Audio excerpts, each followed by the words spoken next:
Bem, então vamos lá.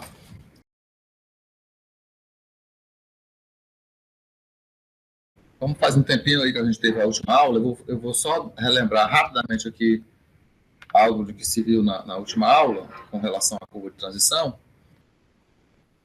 Então a gente viu que nosso ponto de interseção agora ele vai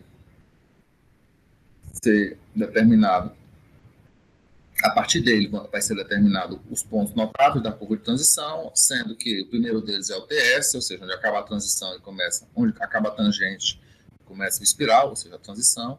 Esse ponto é chamado de TS, que é a estaca do PI menos a tangente total.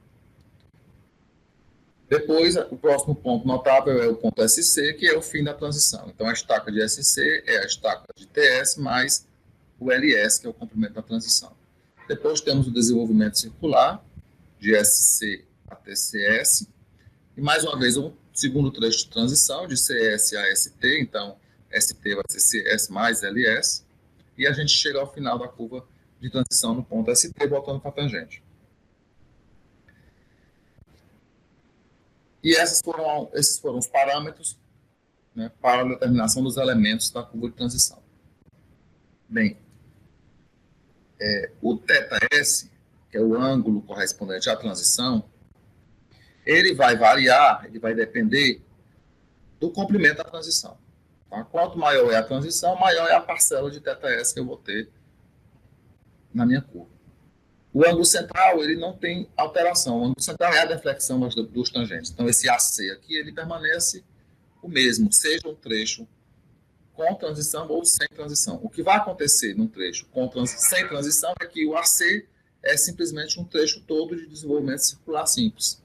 Quando existe transição, vão surgir parcelas, né, como a gente viu, praticamente todas as curvas com transição são simétricas, vai existir um θ antes de entrar no trecho circular e um θ depois. Então, o trecho de desenvolvimento circular recebe essa letra grega delta minúsculo, esse ângulo delta somado com 2θ é para ser igual a AC. E quanto vai ser esse LS, esse comprimento da transição? É isso que a gente vai aprender a calcular hoje. E aí a gente vai fechar a parte conceitual e vamos entrar com um exercício prático. Né? Vamos fazer um exercício completo aqui de cálculo de projeto de uma curva com transição. Então, como eu falei, esse θS, que é o primeiro parâmetro que é calculado, vai depender de quem? Do LS e do raio da curva circular. Quanto maior for o LS, o trecho em transição, maior a parcela de θS. Então, quando eu aumento LS, eu aumento o θS e, obviamente, eu vou diminuir o trecho de desenvolvimento circular. Ou seja, eu vou estar afastando esse ponto SS mais para frente, à medida que eu aumento o trecho de transição. Qual o limite? O limite é quando eu faço coincidir o SC com o CS, ou seja, eu deixo de ter transição. Desculpe, eu deixo de ter trecho de desenvolvimento circular. Eu tenho uma transição saindo do raio infinito até chegar no raio finito, RC, que é o raio circular, e imediatamente, a partir desse ponto, que seria o ponto SC coincidente com o ponto CS, eu volto a crescer o raio até chegar no infinito. Isso é possível. Esse seria o máximo de transição que eu teria, a transição ponta a ponta, ok? Mas nós vamos chegar lá. Então, o parâmetro básico aqui é calcular esse LS. Qual LS que vai ser usado? Bem, existem 3 critérios associados ao cálculo do LS mínimo. Então, o LS ele vai estar entre um valor mínimo e um valor máximo. O valor máximo eu já antecipei. É esse valor a partir do qual eu não tenho mais trecho de desenvolvimento circular. Tudo virou transição. Eu começo e termino uma transição, a segunda transição começa no final da primeira, e assim eu não tenho trecho circular. Bem, o primeiro critério, chamado critério dinâmico, ele está associado à variação da força da aceleração centrípeta. Tá? A gente já viu que no trecho circular existe uma aceleração centrípeta, que é dada por V2 sobre R. Vocês viram isso lá na física ainda. Tá? E a gente vai verificar como é que se dá a variação dessa aceleração. Esse gráfico aqui embaixo, ele mostra para a gente duas realidades. Uma curva circular sem transição, e aí eu tenho o gráfico força centrípeta versus o comprimento do trecho, né, a extensão do trecho. Quando não existe transição, a força centrípeta ela funciona como está aqui em vermelho. Ela não existe, na tangente, imediatamente em PC surge um raio RC, ela vai passar a existir, com seu valor máximo, e vai perdurar até o ponto PT. Então, enquanto tem curva, eu tenho força centrípeta. Quando chegar em PT, ela some de novo, porque o raio fica infinito. Então, ela tem essa mudança abrupta, né, do zero até o F máximo, instantaneamente. Ela surge e ela some. Bem, a curva com transição, a grande vantagem dela, né, uma das maiores vantagens da curva de transição, é exatamente promover essa passagem da tangente para o trecho circular, e aí a força centrípeta ela vai ser suavizada, seu surgimento, numa taxa constante, tá? Que vai depender do meu LS. Então, ela vai assumir o comportamento dessa reta aqui em azul. Tá? Quanto menor for a inclinação dessa reta, mais suave está se dando esse incremento da aceleração centrípeta. Bem, quanto menor for o LS, mais vai ser essa aceleração. Essa taxa que a gente vai colocar aqui como o J, né? O J é a taxa de aceleração por segundo. Né? Então, por exemplo, 0,6 metros por segundo ao quadrado, isso é uma taxa de aceleração por segundo, ou seja, a cada segundo. Ela aumenta essa taxa. Bem, o J vai ser máximo quando eu tiver o LS mínimo. Ok? Então, essa taxa ela é dada como sendo a aceleração dividida pelo tempo. Que tempo é esse? O tempo que eu percorro o trecho de transição. Ela vai sair do valor máximo, do zero até o valor máximo, então a variação aqui é o próprio AC, que eu vou dividir por um determinado tempo T, que é o tempo que eu demoro para percorrer esse percurso LS. Bem, o A é V2 sobre R, tá? Enquanto que T é o LS dividido pela velocidade de projeto. Né? É o tempo que eu percorro o trecho da transição. Então, a equação fica V3 sobre RC vezes LS. Ok? Desculpe. V3 sobre RC. Né? O LS ele some, porque eu vou entrar aqui com o LS no outro lado da equação. Né? LS, né, para o lado de cá, do lado esquerdo da equação, é igual a essa relação aqui entre o J, que é utilizado, né, que é assumido, vezes VP ao cubo dividido por RC. Bem, para o critério do conforto, né, se assume que esse J máximo, para não gerar uma situação de desconforto no motorista e nos passageiros, é uma taxa de 0,6 metros por segundo ao quadrado por segundo. Tá? Então, esse aqui é o valor máximo admissível. Então, é ele que vai gerar um LS mínimo. Então, colocando isso na equação, ficou e dividindo por 3,6, né, da conversão das unidades, porque eu vou entrar com a velocidade de projeto em quilômetros por hora e o meu LS vai ser dado em metros e o raio em metros. Tá? Então, se eu colocar esse VP aqui elevado ao cubo e aqui dentro tiver 3,6, ao final vocês vão ter a equação com essa constante aqui, 0,036 VP ao cubo dividido por RC. Tá? Vocês vão entrar com a velocidade de quilômetros por hora, o raio em metros e vão obter o LS em metros. Então, esse é o critério dinâmico. O segundo critério para a determinação do comprimento mínimo de transição é o denominado critério do tempo. Ele está lá no manual do DNIT, né, antigo DNR. Ele diz que essa transição tem que acontecer em, no mínimo, 2 segundos. Então, o LS vai ser aquele percurso realizado num tempo de 2 segundos. Então, aqui eu peguei, transformando as unidades para colocar a velocidade em quilômetros por hora. É o VP sobre 3,6, né, dividido pelos 2 segundos, vai ficar VP sobre 1,8. Ok? Esse é o LS mínimo para o atendimento do critério do tempo. Bem, com relação ao terceiro critério, que é chamado de critério estético, ele consiste em estabelecer a diferença que vai acontecer no grade da estrada entre a borda e o eixo, e que não vai poder ultrapassar um determinado valor. Isso é definido em função da velocidade. Tá? Então, a inclinação relativa é quanto eu vou estar rotacionando aqui o eixo da plataforma para receber a superelevação. Como é que vai se dar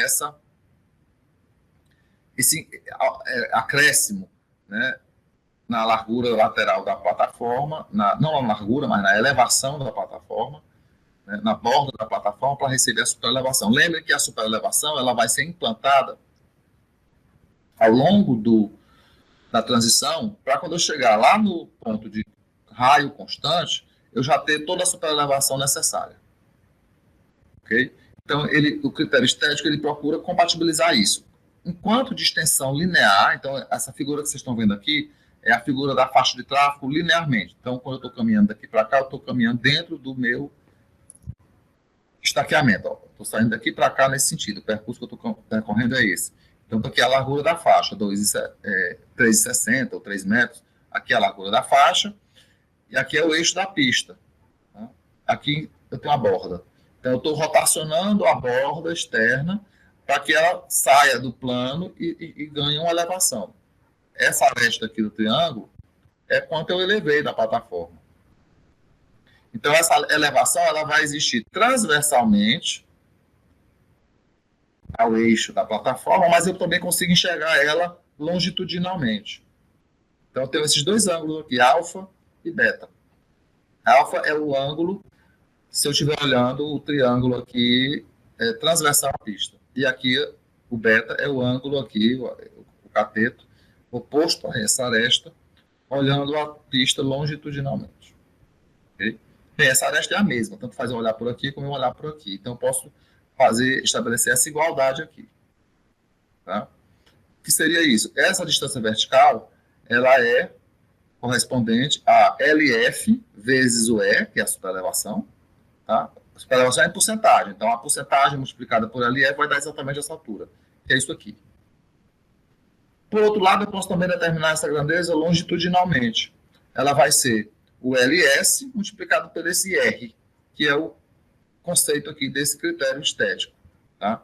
É esse índice essa inclinação relativa que está colocado aqui, que é definida em função da velocidade de projeto. Tá? Então, está tabelado. A cada velocidade aqui, eu tenho os respectivos valores de inclinação relativa. Menores velocidades permitem maiores inclinações relativas. Já maiores velocidades, veja bem, eu preciso até garantir a 120 km por hora, para eu conseguir trafegar bem com essa velocidade, eu não posso ter uma inclinação elevada. Então, ele já considera isso. Né? Maiores velocidades exigem uma inclinação relativa menor, para garantir a condição operacional nesse padrão de velocidade. Então, de um lado eu tenho o LS vezes RI igual a E vezes LF. E como essa inclinação relativa está aqui estabelecida, desse lado, eu posso colocar isolado aqui de um lado o LS e definir que o LS seria esse, atendido o critério estético. Bem, esses valores aqui de 30 a 80 km por hora, eles podem ser obtidos através dessa equação. Né? Foram plotadas duas retas, uma na faixa de 30 a 80 km e outra na faixa de 80 a 120 km por hora. Então, aqui as duas equações. Tá? Então, se a velocidade que eu estou considerando, ao invés de jogar a tabela, eu posso fazer uso da equação. Okay? A equação para velocidades menores ou iguais a 80 km é essa primeira, e se a velocidade for maior que 80 km, a segunda equação. Se for 80, tanto faz usar uma equação como a outra, o resultado vai dar o mesmo. Tá? As duas equações elas estão dimensionadas, né? Elas foram elaboradas para 80 km por hora. Então, elas resolvem, tanto faz a primeira como a segunda, o resultado vai ser o mesmo. Bem, colocando então em evidência aqui o LS, eu vou gerar aqui essas duas equações para o cálculo mínimo da transição, seja um ou outro valor de velocidade.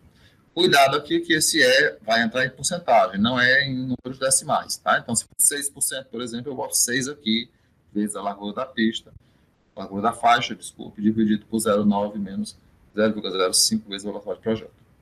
Ok? Ou a equação de baixo, mas sempre com esse E em porcentagem.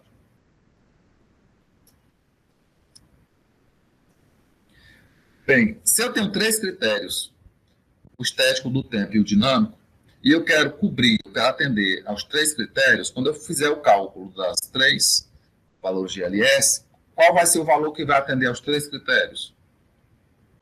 Vocês concordam comigo que é o maior dos três?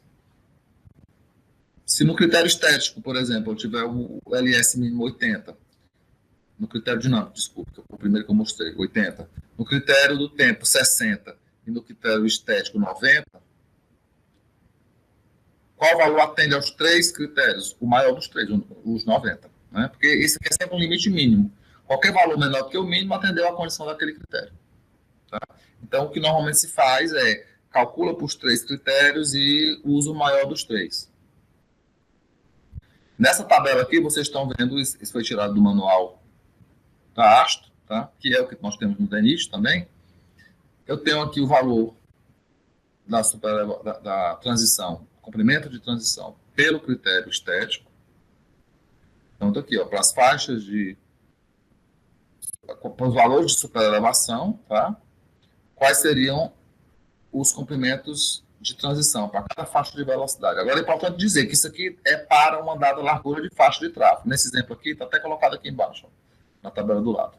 É para a faixa de 3,6 metros de LF, de largura de faixa. Deu isso aqui. Então, para cada faixa de tráfego, se variar a largura da faixa, vai mudar os resultados. Por isso que é menos comum a gente usar a tabela. É mais comum usar as equações. Tá? Porque eu teria que ter uma tabela dessa para cada largura de faixa. 3 metros, 3 metros e 10, 3 metros e 20 e assim sucessivamente. Tá? Aqui a gente tem uma justaposição de dois critérios, o estético e o critério do tempo. Onde, o que vocês estão vendo aqui, achurado em cinza, foram as situações onde o critério do tempo deu maior do que o critério estético. Então, por exemplo, 2% de superelevação com a velocidade de projeto de 30 km por hora deu 10 metros pelo critério estético. Quando eu calculei pelo critério do tempo, isso deu 20. Como 20 é maior do que 10, prevaleceu 20. Então, tudo que vocês estão vendo aqui achurado são situações onde o critério do tempo deu um valor maior do que o critério estético, por isso foi ele que prevaleceu. E onde vocês não estão vendo achura é porque continuou valendo como limite o critério estético. E aqui foi tudo arredondado para múltiplo de 5, né, um múltiplo superior de 5, porque é o que normalmente se faz, né? Ele não vai trabalhar com 51 metros, 34 metros de transição. A gente trabalha normalmente múltiplo de 5 ou de 10, normalmente 5. Ok? Bem, isso aqui eu já tinha antecipado para vocês quando eu coloquei, recapitulei a figura da aula passada. Né? Quando a transição ela avança no trecho circular, o limite é quando eu faço coincidir o SC coincidindo com o CS. Ou seja, não vai ter trecho circular. Tudo é transição. Então, o LS máximo seria essa condição, que é dado por AC vezes o R da curva. Lembrando que esse ângulo central está em radianos, por isso que ele é a multiplicação do ângulo com o raio. Ok? Então, veja bem, a situação normal, quando eu tenho uma transição, um trecho circular, uma transição, é a seguinte. Eu tenho uma extensão aqui, vou colocar aqui linearmente, mas entenda que isso aqui eu estou no traçado da estrada. Eu tenho um LS, tenho um desenvolvimento circular e tenho um outro LS depois. Aqui eu tenho o ponto TS, SC, CS e ST. O que está acontecendo agora é não ter desenvolvimento circular. Isso vai sumir e eu vou ter só de TS a ST. Então, quando eu digo AC vezes RC, é essa extensão todinha aqui, daqui até aqui, tá? Então, é como se eu tivesse duas transições aqui dentro. Se eu quiser comparar esse LS máximo com esse LS que nós estamos aprendendo a calcular o valor mínimo, na verdade, do jeito que a equação está aqui, esse L máximo aí é de ponta a ponta, tá? Então, o raio saiu do menos infinito, do infinito, foi até o raio circular, e imediatamente voltou até o infinito. Então, é um LS só, chamado de LS máximo, mas ele é, na verdade, algo que é duas vezes o meu LS aqui, mais o que seria o desenvolvimento circular. Ok? Bem, além desses parâmetros, a gente também ainda apresenta um outro, chamado de LS desejável, que corresponde a um LS duas vezes o LS mínimo pelo critério dinâmico. O critério dinâmico é o critério da taxa de crescimento da força, taxa de aceleração da aceleração centrípeta. Okay? Como essa taxa varia ao longo do tempo. A gente tinha visto lá que o valor para o LS mínimo é 0,6 metros por segundo a quadrado por segundo. Então, no LS desejável, como é o dobro do LS mínimo, então vai ser 0,3. Tá? Eu diminuo essa taxa J à metade. Quanto menor é o J, maior é o LS. Então, para o LS desejável, ele corresponderia a essa taxa. Nós vamos já iniciar o exemplo numérico, mas antes antes de a gente começar o exemplo do cálculo de uma curva, pensar no seguinte: digamos que eu tenha 3 curvas, 4 curvas, algumas curvas dentro de um trecho que está sendo projetado. Existe uma forma da gente padronizar essas curvas de transição para elas terem o mesmo padrão, uma mesma característica? Se você disser, bem, vamos colocar todas as curvas com o mesmo LS. Só que colocar todas as curvas com o mesmo LS não necessariamente vai gerar no condutor uma mesma percepção. Por quê? Porque os raios são diferentes, as superelevações podem ser diferentes. Se fossem todas as curvas iguais, com mesmos raios e mesma superelevação, tudo bem. Essa prática seria coerente. Mas como as curvas têm raios, têm ângulos diferentes, né? As deflexões são diferentes, ou seja, os ângulos centrais são diferentes, os raios são diferentes entre si, as superelevações também podem ser diferentes entre si, não faz muito sentido promover uma padronização olhando para o LS. O LS ele vai ser uma consequência desses parâmetros. Então, o que normalmente se busca fazer é adotar o mesmo J, ou seja, uma mesma taxa de comportamento da aceleração centrípeta. Então, aquela reta que existia assim no gráfico, que vai dar lugar a uma reta inclinada aqui de taxa J de crescimento, essa coeficiente de inclinação dessa reta, se eu trabalhar com o mesmo coeficiente em todas as curvas, então eu estou promovendo a mesma faixa, né, a mesma taxa de variação da aceleração centrípeta em função do meu percurso da estrada, em função de L, né, do caminho que eu estou percorrendo. Ok? Então, essa vai ser a forma da gente padronizar. E por que isso é importante? Porque quando eu padronizo um comportamento numa infraestrutura rodoviária, por exemplo, eu gero no motorista o que a gente chama de resposta condicionada.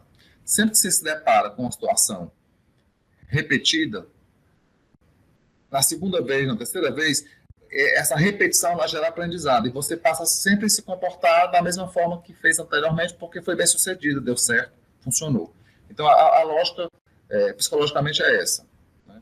Você repete um padrão para gerar uma resposta condicionada e o condutor sempre vai conseguir entender aquilo. Sempre que o condutor se depara com uma situação inesperada, fora de um padrão, ele pode tender a assumir algum comportamento de risco, algum comportamento que, pelo fato de ser uma nova experiência, ele ter algum comportamento que não seja o mais adequado.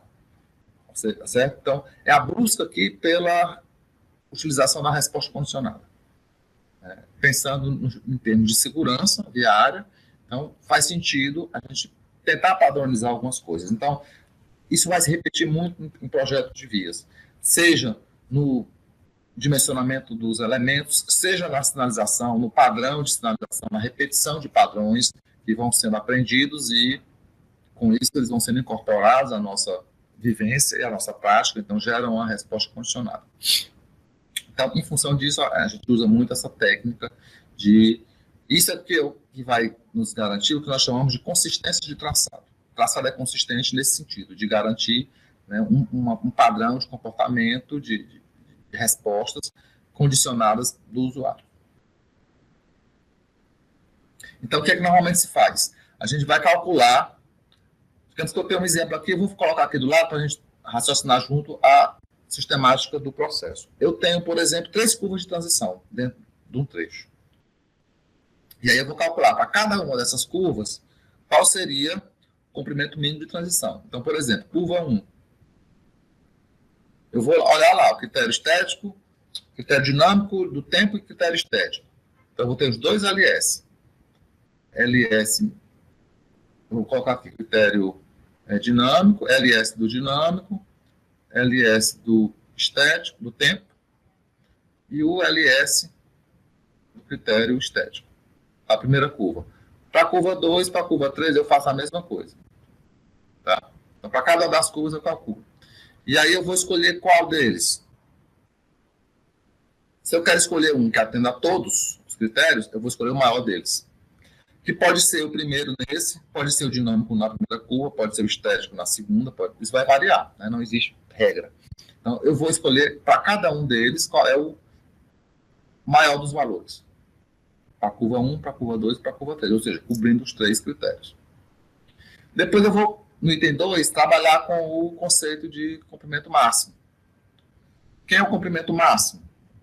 Ele vai estar, como eu tenho 3 curvas também, eu vou calcular para cada uma dessas curvas o LS desejável e o LS máximo. O LS desejável é por essa equação, que é 2 vezes o LS no critério dinâmico. E o LS máximo é não ter transição. Ok? Bem, eu vou escolher para cada uma das 3 curvas o menor desses dois. Você vai dizer, professor, não é sempre o menor, sempre vai ser o LS desejável? Não, não necessariamente. Depende muito de quem é o ângulo central da curva. Pode ser que a curva tenha um ângulo central tão pequeno que o LS máximo seja menor do que o LS desejável. Isso é um exemplo de uma situação onde esse LS desejável não pode ser aplicado. Porque, numericamente, em termos de cálculo, eu consigo determiná-lo. Você vê que para determinar o LS desejável, eu preciso ter quem? A velocidade e o raio. Eu não estou amarrado à configuração da curva. Eu não estou olhando para o ângulo central, para a deflexão das tangentes. Eu preciso olhar para isso para saber o limite, porque às vezes pode acontecer do LS desejável não poder ser executado porque a curva não tem uma geometria que permita. Então eu tenho que calcular os dois. E vou escolher sempre o menor deles. Se for o LS máximo, o menor, é uma indicação de que nem seria possível o LS desejável. Se os dois forem calculados e o LS desejável for menor do que o máximo, tudo bem. O máximo poderia acontecer, mas eu vou escolher o menor. O menor dos dois. Ok? Sempre o menor dos dois. Bem, aí para cada curva, eu vou ter, então, um limite inferior e um limite superior. Né? Eu vou ter, por exemplo, a curva 1, para a curva 2 e para a curva 3, eu consigo estabelecer esses pares aqui. O LS mínimo, que saiu do item 1, como limite inferior, e o LS máximo, né, que saiu, ou superior, né, para não confundir com o LS máximo, porque pode ser que o desejável seja menor do que o máximo, que vai valer o desejável, mas tem um limite superior aqui que vai ser tirado de um dos dois que estão aqui no item 2. Isso vai acontecer para a primeira curva, para a segunda e para a terceira curva. Ok? Bem, qual é a relação entre L e J? Quanto maior for o LS, menor é o J. E vice-versa.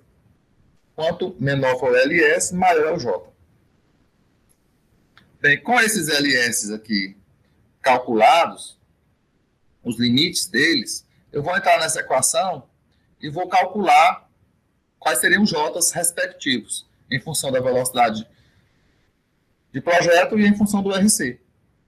Eu calculo em função do LS, eu calculo quem seria o J. Então, para um J mínimo, para cada LS mínimo, vai aparecer um LS, vai aparecer um J máximo. Para cada LS mínimo, vai aparecer um valor de J máximo, né? E para cada LS máximo, um J mínimo.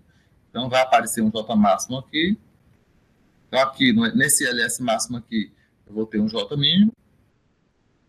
E aqui eu vou ter um J máximo. Tá? Porque para cada LS máximo, eu vou ter um J mínimo. E aí eu vou ter agora as 3 curvas.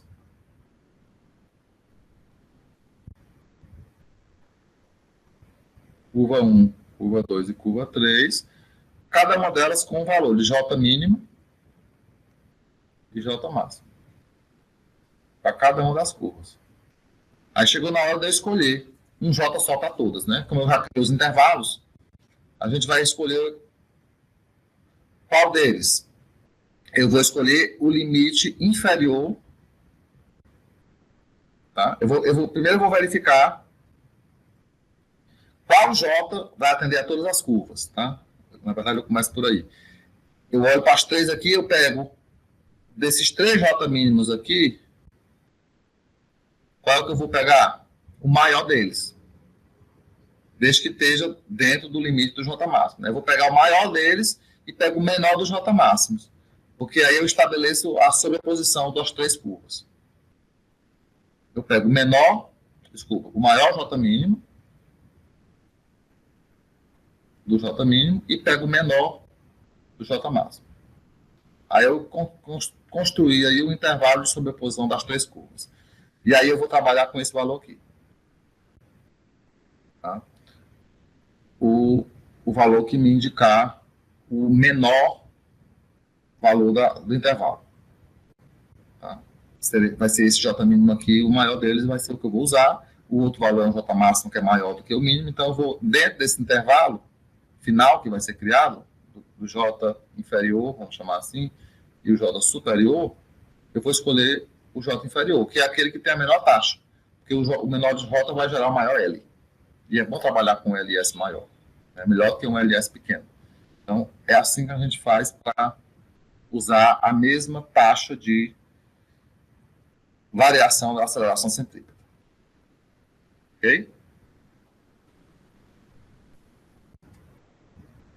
Bem, antes de entrar na alocação, vamos pegar aqui um exemplo numérico. Né? Eu vou utilizar esse slide aqui como referência. Então, vamos assumir o seguinte. Aqui estão os parâmetros de cálculo, né, que a gente vai precisar determinar. E digamos que eu quero calcular, eu quero projetar uma curva circular com transição, e eu quero que você me determine os elementos, os pontos notáveis da curva com transição. Como é que a gente vai fazer isso aí? Quais são as informações necessárias? Bem, eu vou partir de uma deflexão entre duas tangentes, né? Então isso vai gerar qual vai ser o meu ângulo central da curva. Porque você está partindo de uma tangente lá. Eu tenho aqui uma tangente, está concordando com outra. Então, a deflexão entre elas é o ângulo central.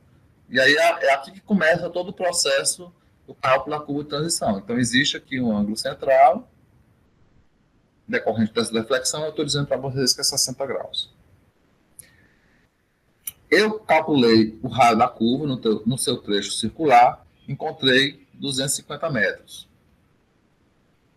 Como é que eu fiz isso? Aí tem várias formas. Você pode pegar o raio mínimo, calcular o raio mínimo em função da sua elevação máxima e do F máximo, e com isso calcular um raio mínimo e usar um valor maior do que ele. Ou eu posso usar o gráfico da hasto. Né? Para a minha velocidade, eu olhar, dada uma superelevação, qual é o grau da curva, transformar grau em raio. É outra forma. Então, foi utilizado um critério qualquer para calcular o raio da curva. O raio era 250 metros. E foi usada, nesse raio de 250 metros, uma superelevação de 6%. Bem, a via tem uma velocidade de projeto de 60 km por hora. E eu tenho a estaca do ponto de interseção, esse ponto aqui, né? O nosso PI. A estaca do PI é a estaca 150 mais 15 metros. Ok? Bem, como é que eu vou fazer agora para começar a calcular a curva de transição? Bem, a primeira coisa que a gente vai fazer, pessoal, é determinar o LS. Então, é esse parâmetro aqui. Quando eu calcular o LS, comprimento da transição, com ele, eu vou saber quem é θS. Sabendo quem é θS, eu sei quem é a parte de transição, o ângulo de transição, o ângulo de desenvolvimento circular e a outra transição. Por quê? Porque eu tenho AC, é o ângulo total. Se eu pegar AC e subtrair 2 θS, eu vou ter o trecho de desenvolvimento circular, o ângulo de desenvolvimento circular. Tá? Então, o primeiro parâmetro a se estabelecer é o nosso LS. E aí a gente usa os 3 critérios que a gente acabou de apresentar para vocês. Então, primeiro, cálculo do LS. Critério dinâmico. Critério dinâmico. Então, eu vou colocar como LS mínimo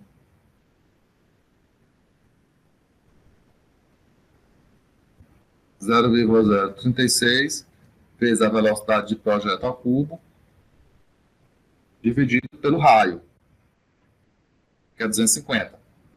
Tá? Quanto é que dá isso aí, pessoal? Quanto é que dá esse LS mínimo?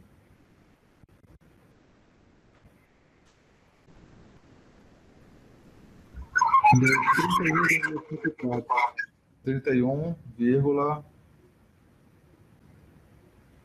104. Pronto, 34 metros. Esse seria o LS mínimo para o critério dinâmico. Né? No critério estético,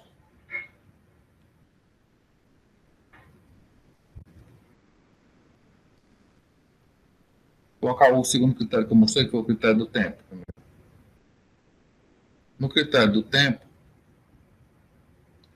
é só dividir a velocidade do projeto por 1,8.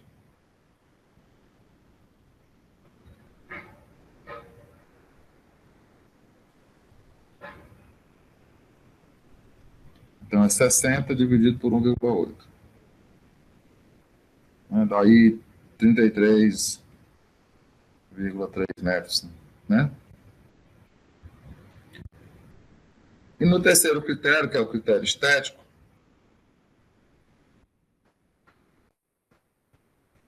como eu tenho aqui uma velocidade menor do que 60 km por hora, eu vou usar a primeira das duas equações. Pessoal, eu estou trabalhando com vocês no capítulo 4 do livro, certo? Nós estamos fechando o capítulo 4 e vamos entrar ainda hoje no capítulo 6. Então, se você consultar aí o livro, o LS mínimo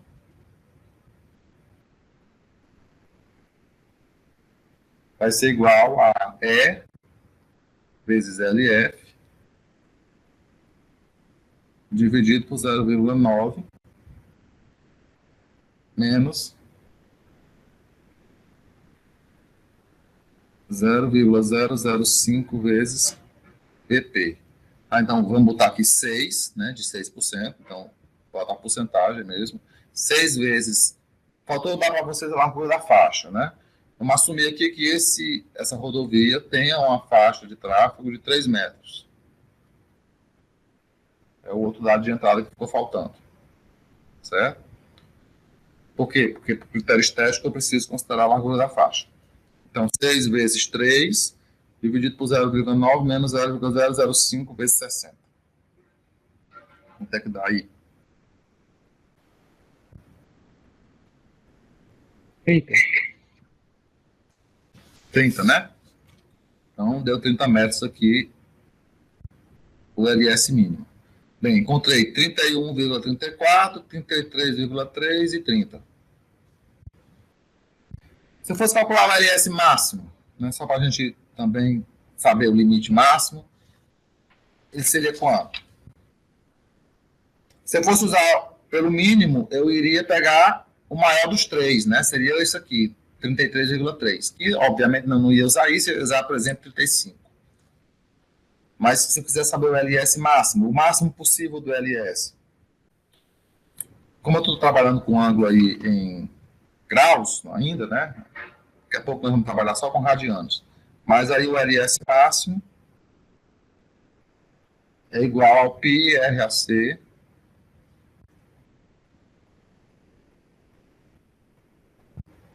né? πRAC vezes R, dividido por 180.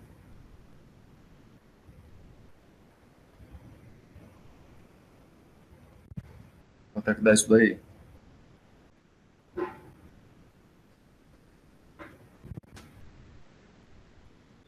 Isso aqui deu 261,8. 261 metros. 261,8. Isso, 0,8. E se eu quiser o LS desejável, ele é 2 vezes o LS pelo critério dinâmico. Ele seria o dobro disso daqui, ó. O LS desejável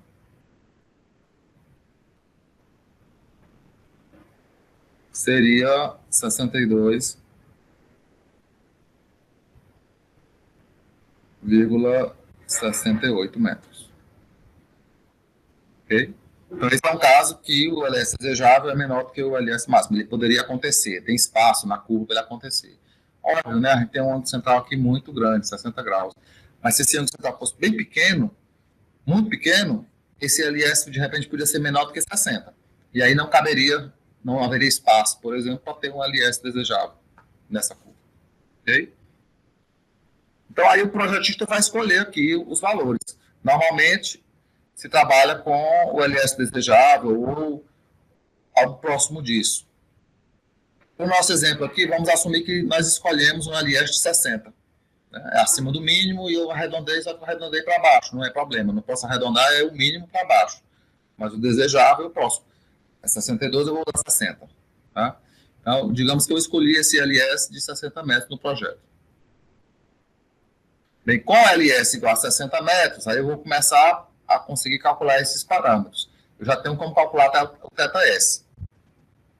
Tá? Então, θS, que é o ângulo da transição, vai ser igual a LS, 60, dividido por 2 vezes o raio, que é 250. Então, é 60 dividido por 500. 6 dividido por 50, né?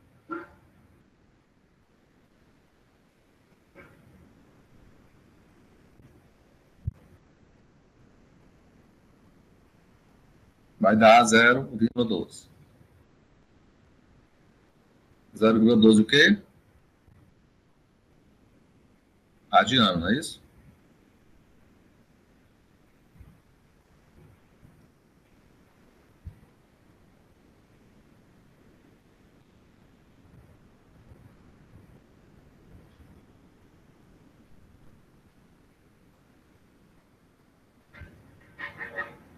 (0,12 radiano).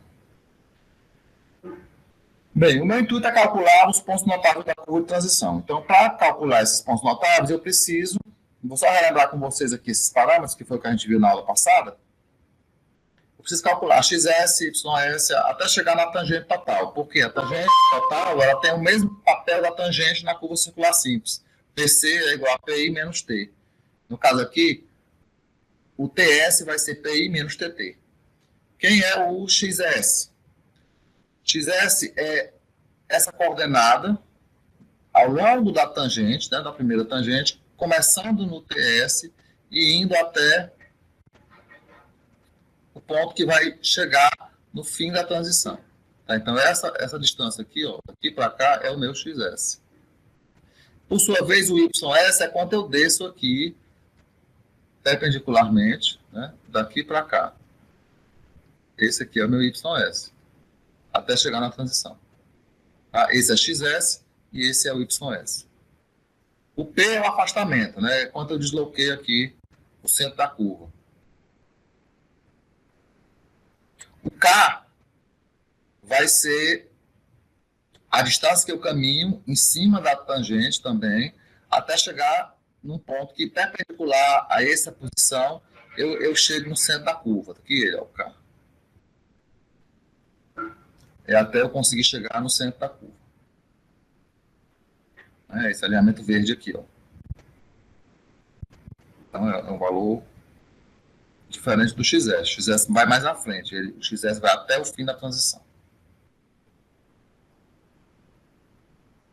Tanto que está aqui, ó, o K é XS menos RC seno de θ. RC seno de θ é essa parcela daqui para cá, que é o que está sobrando, né, além do KS para completar o XS. Vocês estão vendo que esses valores é tudo trigonometria simples, é só função tangente, função seno e cosseno. Bem, calculo XS, YS, o K, o P, que é o afastamento, e com isso eu consigo calcular a tangente total.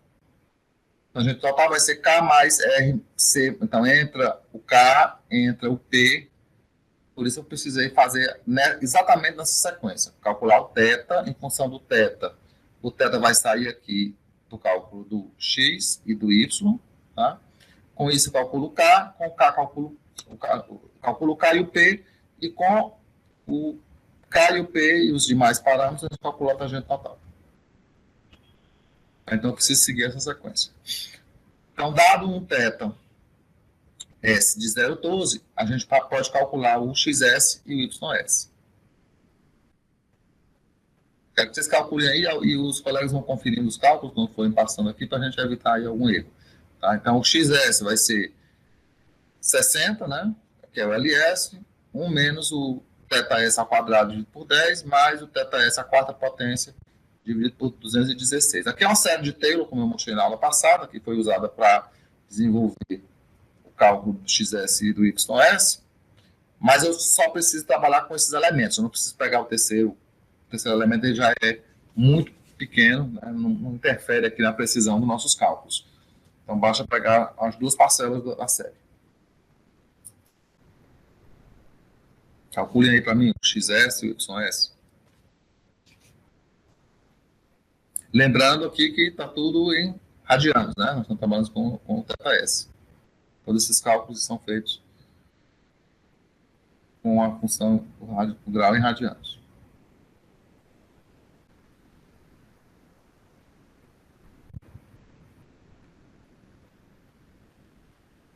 Isso aqui deu x0 sendo 59,91 e y é igual a 2,398. Tá, 59, 59,91 91 e y é 2,398. 2,398. Aqui 91 o quê? A terceira casa? Aí é 913. 913. Bem, com o x, S, a gente calcula o K. Né? E com o Y, S, a gente calcula o P.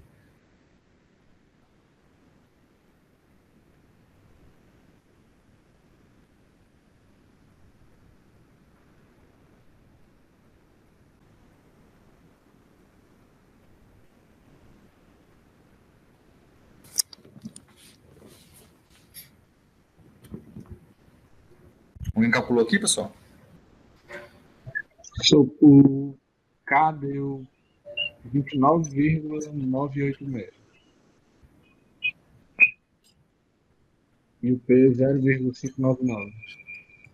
P 0,599 e o K? 29,986.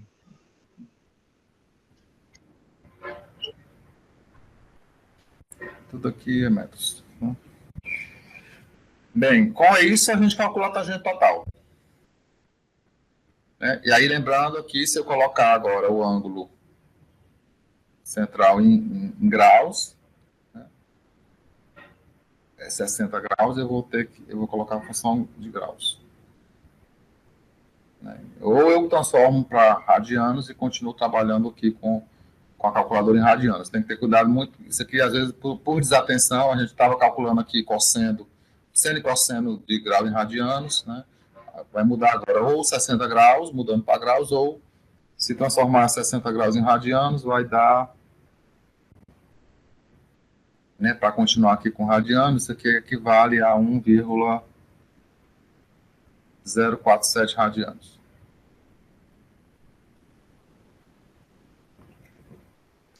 Vamos calcular aí a tangente total, porque aí com ela a gente calcula a estaca dos primeiro ponto, que é a estaca do ponto TS.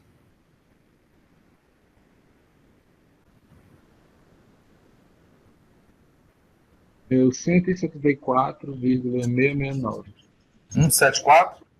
É 174,669. Pronto, pessoal. Agora, com essa tangente total, a gente consegue terminar o projeto da curva de transição. Eu vou calcular os pontos notáveis. Então, o primeiro deles é o TS, que é a saída da tangente e entrada na transição. A estaca desse ponto vai ser a estaca do PI, que é 150 mais 15, menos 174,669.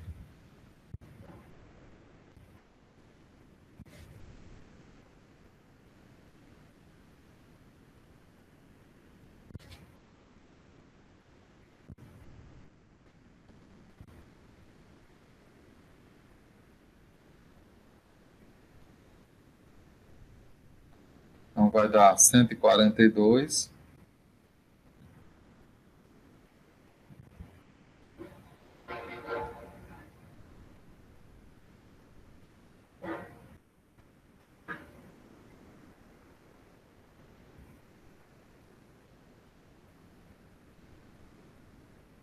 Mais 0,33 metros.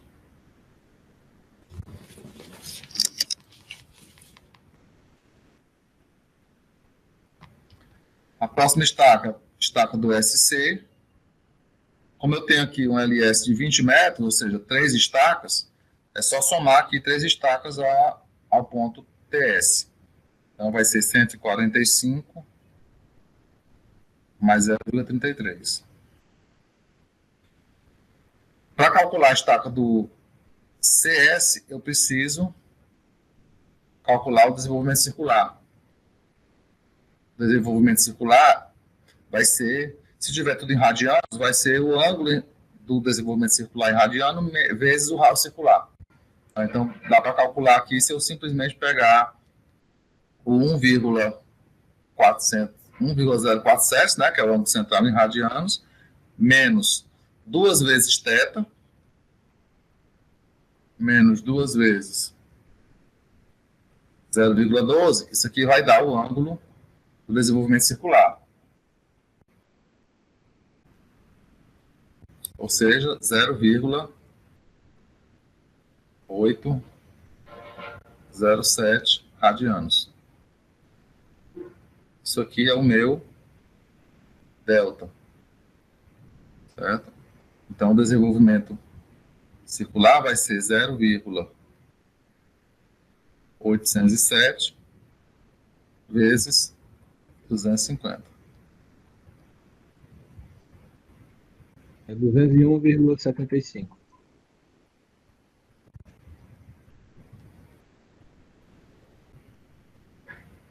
Então, 145.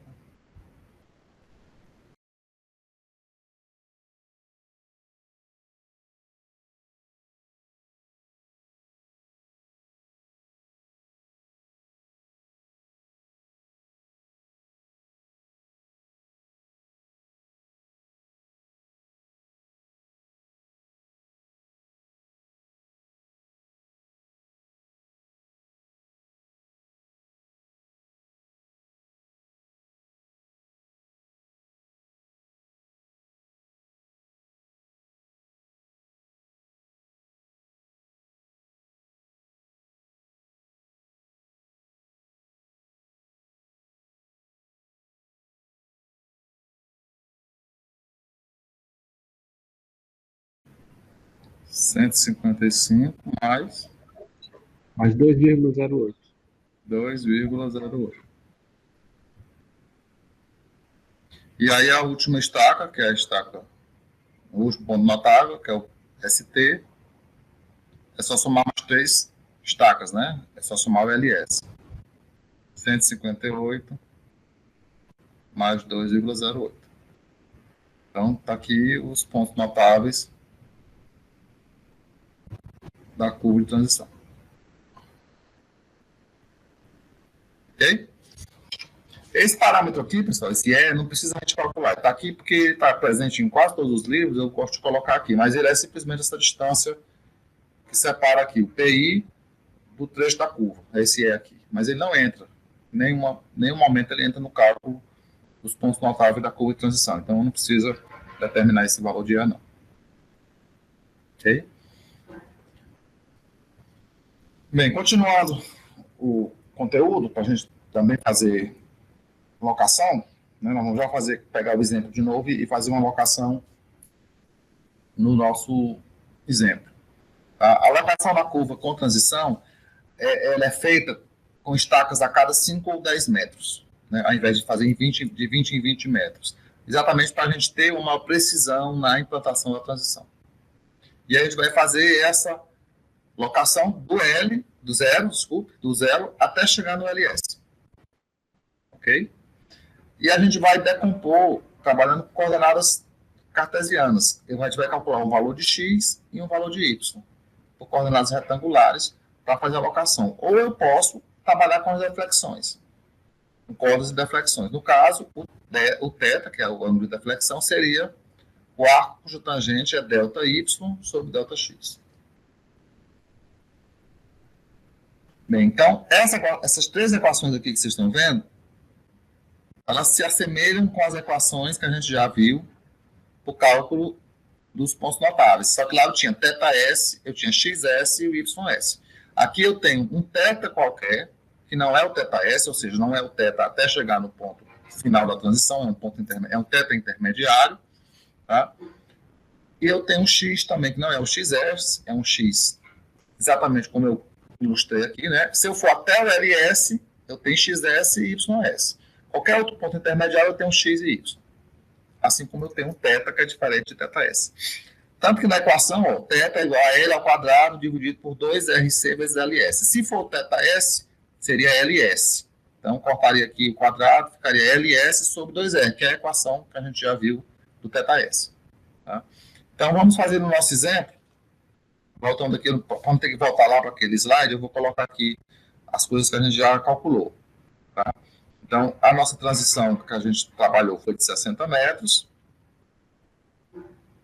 O raio da nossa curva é um raio de 250 metros.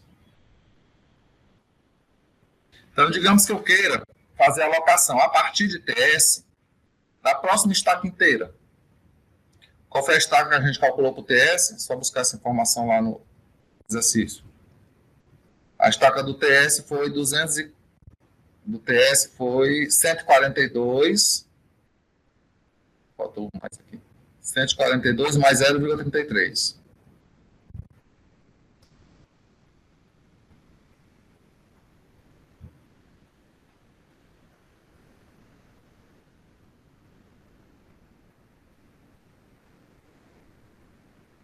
Essa é a estaca do TS. Digamos que eu quero locar a partir de TS a próxima estaca inteira. Então, a próxima estaca inteira tem um L de quanto? 20 menos 0,33. 19,67 metros. Ok? Então, eu vou calcular o θ correspondente a essa corda, né? A essa extensão de LS. De L, né? Não LS. Extensão de L. Extensão da transição. Então, vai ser 19,67 ao quadrado dividido por 2 vezes o raio vezes 60, que é o meu LS. A quanto isso daí?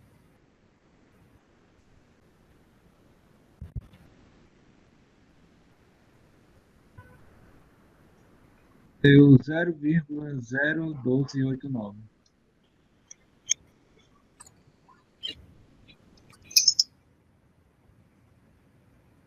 Tá? Com esse θ, vocês vão conseguir calcular, então, o x e o y respectivos e a própria deflexão. Se eu quiser trabalhar com deflexão, é só pegar o arco cujo tangente é y sobre x.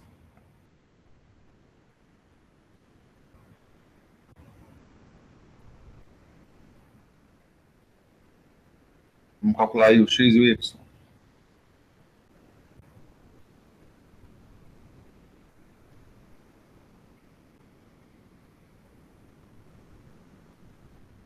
O X deu 19,669 e o Y deu 0,0845. 0,0845.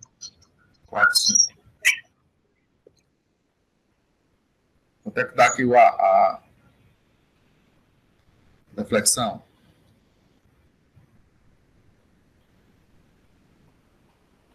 Aí, mais uma vez, cuidado aqui. Se você está com a calculadora em radiano, tem que colocar para graus para ter aqui esse ângulo.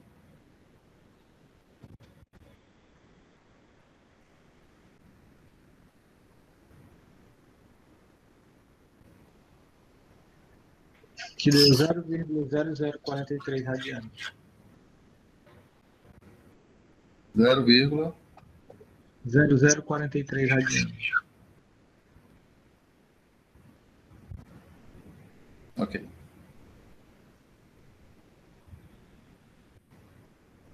Então, vamos colocar aqui em grau. Normalmente a gente monta as tabelas de locação com a deflexão em graus, tá?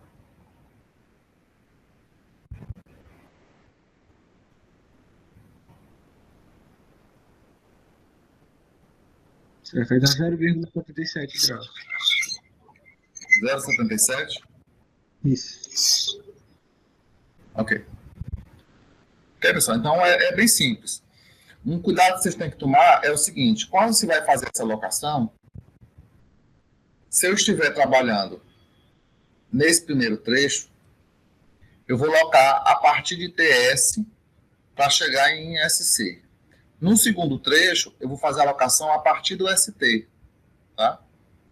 Então, com relação ao estaqueamento, o estaqueamento ele cresce sempre daqui para cá, né? Ele cresce de TS para ST. Então, por exemplo, se a estaca do ST, um exemplo aqui qualquer, for a estaca 120 mais 3,15, e eu quero locar dentro aqui do trecho de transição uma estaca que é a estaca 117, por exemplo, eu vou começar de onde? Eu não vou começar lá do TS, não. Eu vou começar do ST, porque ela está na...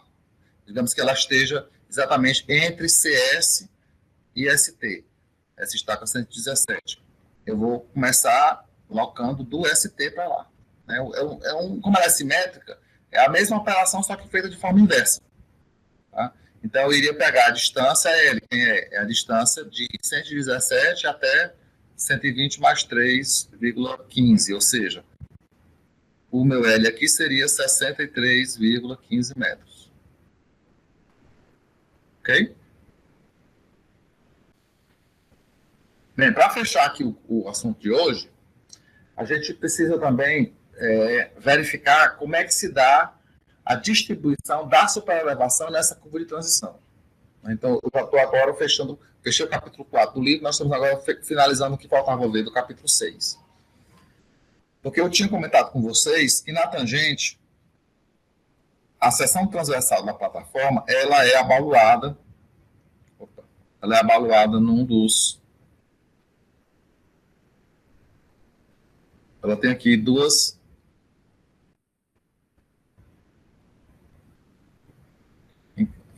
em torno do eixo da plataforma, na tangente, tá? Então, aqui é a seção na tangente.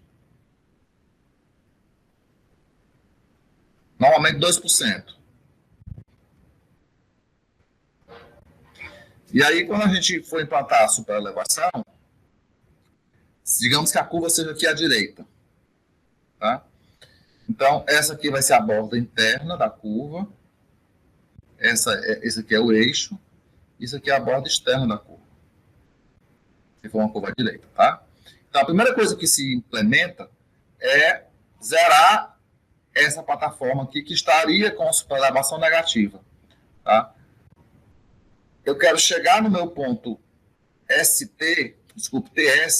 isso aqui é na tangente, tá? No ponto TS, eu já quero chegar em TS desse jeito aqui, ó. Com 0% aqui, e mantive, obviamente, os 2%. E a partir desse ponto, eu vou inclinar esse 0 até ele chegar a 2%, depois eu vou inclinar todo mundo até chegar lá no meu ponto SC, que é o ponto de desenvolvimento circular, com a inclinação total. Por exemplo, 6%, que foi o nosso exemplo do exercício. Ok?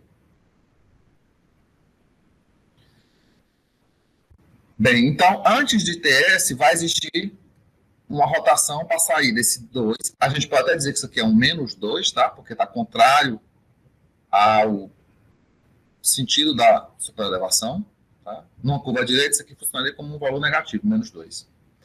Então, de menos 2 a 0, isso vai ser promovido antes do ponto TS. Aqui na figura, ele indica esse ponto como ponto SN. Tá? O ponto SN, a figura que não está muito nítida, mas no livro vocês veem, porque esse aqui, na verdade, foi um escaneio do livro. Okay? Então, esse ponto é chamado de SN, que é o ponto onde eu tenho ainda uma condição de inclinação negativa da borda externa.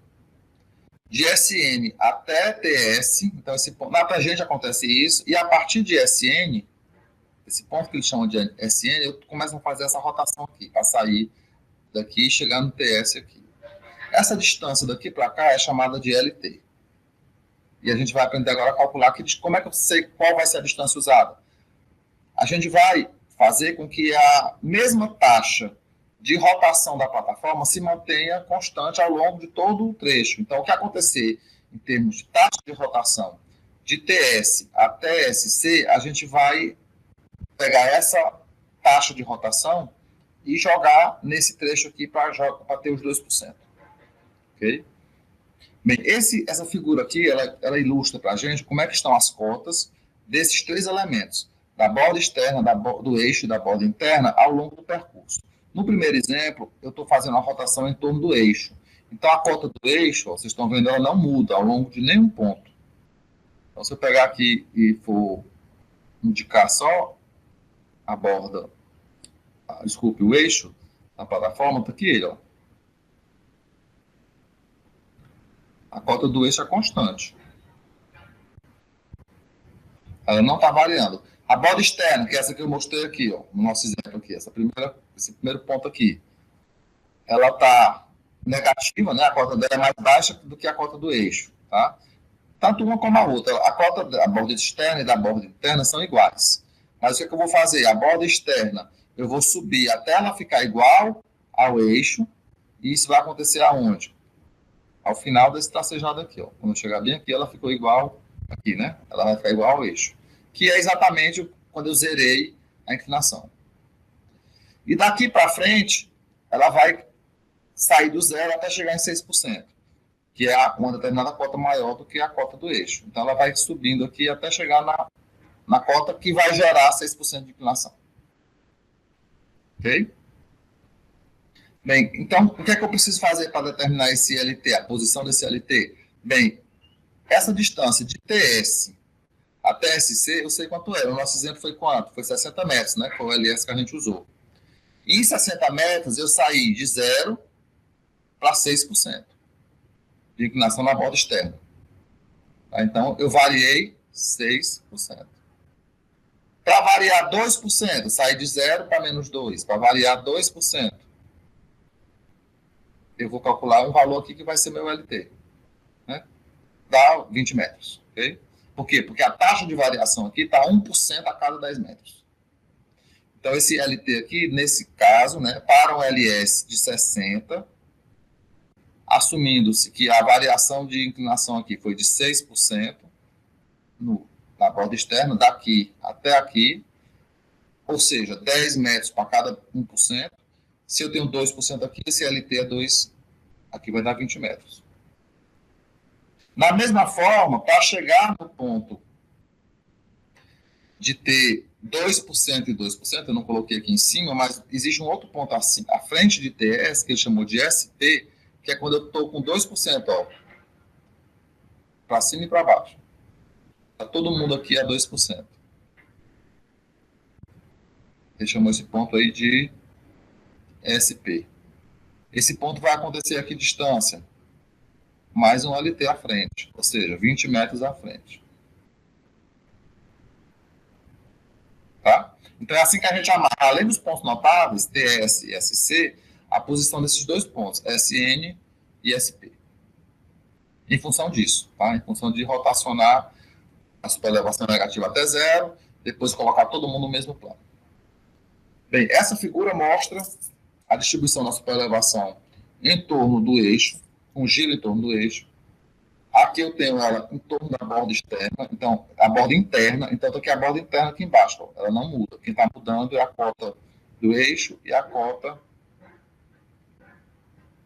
na borda externa.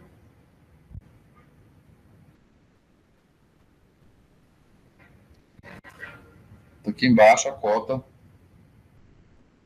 da borda interna sempre constante. Ou em torno da borda externa, tá? Aqui a tracejada da borda externa colocar aqui em preto mesmo, ela está toda constante, e eu fiz variar o eixo e a borda interna. A gente já tinha mostrado isso daqui com menos detalhes, né?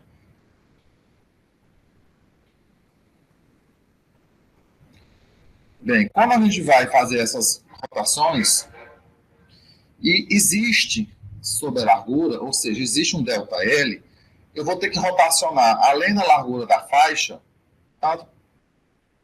Nas duas faixas, né, que compõem a pista, além de considerar a largura das faixas, eu vou considerar também o ΔL, sobre a largura que existir. Tá? Então, quando gira em torno do eixo, a cota do eixo não muda, né? A cota do eixo é a mesma em todos os pontos do estaqueamento. Ela, na verdade, ela corresponde ao próprio perfil de referência. Essa figurinha do livro tá com um errozinho, falta um N aqui, tá? É perfil de referência.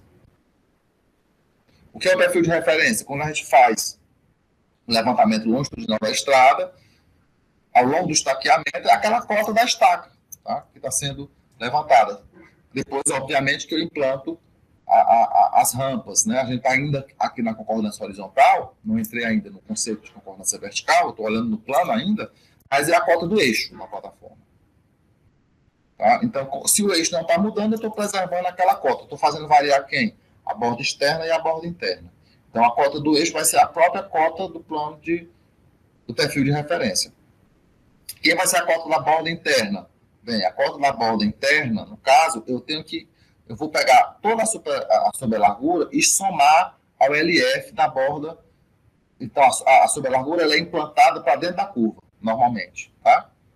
É praxe se fazer isso. Eu acrescento esse ΔL para dentro da curva. Eu sei que na hora que eu for implantar o asfalto e as faixas divisórias de tráfego, eu vou dividir ao meio, para esse ΔL vir metade para um lado e metade para o outro. Mas na hora da implantação da plataforma, da terraplanagem, eu vou jogar toda, para efeito de cálculo das cotas das bordas, eu vou colocar tudo para dentro da curva. Ok? E aí eu vou ter, então, a cota da borda interna vai ser, eu tenho a cota do perfil de referência, eu vou subtrair dela um valor que é o E, tá? Vezes LF mais ΔL. Então, LF mais ΔL é essa distância daqui para cá. Quando eu multiplico isso pela superlargura, superelevação, eu vou encontrar essa distância daqui para cá. Tá?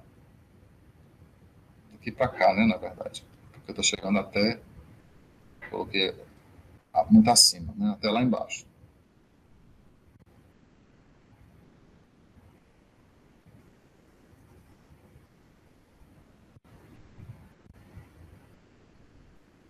Deixa eu mudar aqui a cor para ver se vocês visualizam melhor.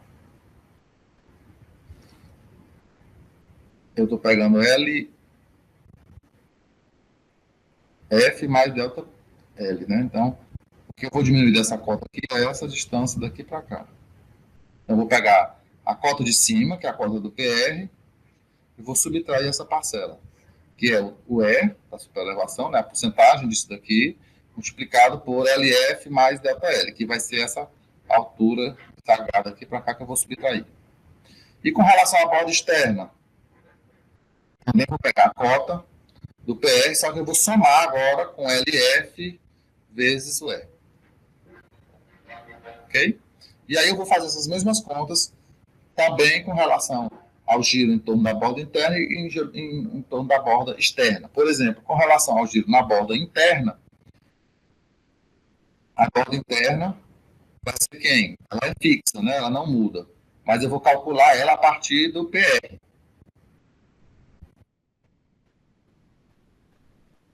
Porque o PR é a cota inicialmente para o eixo. Né? Vai mudar porque o eixo também está mudando. Mas aí eu primeiro preciso calcular o BI inicial e manter, né, preservar a borda interna sem variações. Então, nesse caso aqui, eu vou pegar o plano de referência, o perfil de referência, desculpe, e vou subtrair de EN, que é a inclinação na tangente, tá? Vezes LF, eu vou chegar nesse ponto aqui. Depois eu subtraio da superelevação E vezes ΔL, para encontrar a posição aqui, tá? Então, tem que tirar essa altura e tirar essa altura aqui. PR menos essa altura menor, vai dar a cota do BI. Por que é que eu multipliquei o PR? Eu considerei aqui LF vezes EN, porque é como a gente faz para chegar na borda da pista, sem superelevação. Tá? O trecho sem superelevação tem borda externa, o eixo, e aqui borda interna. Tá? Foi como eu fiz para descer a cota daqui para cá. Só que quando eu for descer daqui para chegar na borda interna, aí sim eu já vou ter a superelevação implantada. Aí eu tenho que multiplicar agora o ΔL, não mais pelo EN, mas pelo E da superelevação. Porque eu já estou dentro da curva. Tá? Com implantação de sobre a largura e, obviamente, também da própria superelevação.